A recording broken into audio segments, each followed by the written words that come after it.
Well, sadly, the Brown University incident is added to a long list of mass casualty events around the world. Some are now drawing comparisons between the response to Brown shooting and the Boston Marathon bombing.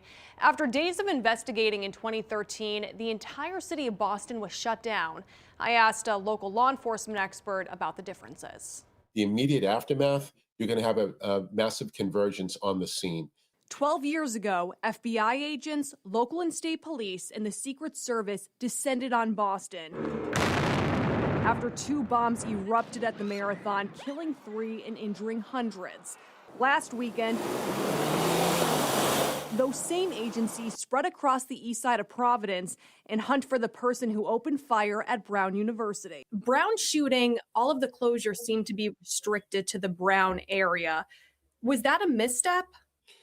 So the investigation is going to start with the proximity of last known activity regarding the gunman. Law enforcement and security expert Todd McGee tells me the immediate response wasn't unusual. In Boston, the entire city wasn't locked down until 4 days after the bombing, following a shootout at MIT and the FBI's release of suspect photos. That we haven't seen yet as far as shutting down Providence. That I would think is on the minds of the decision makers for this investigation. Would you shut down the city? I would have kept the shelter in place longer, personally. There was a lot of movement still on the street. There was a lot of law enforcement presence on the street. And so I thought it would have been best practice to extend a lengthier shelter in place based on all the activity that law enforcement was involved in the area. A noticeable discrepancy between the two tragedies, the videos released to the public.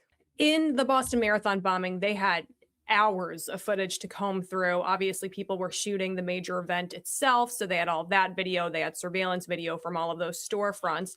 Here, we only have one small clip of the back of the person of interest. Does that surprise you in 2025? I mean, where are all the cameras? Yeah, I believe there's more footage. I believe there's more digital footage that they have. They haven't released it, of course, as of yet. But once Why would they not release it? What would prevent a police department from releasing that immediately?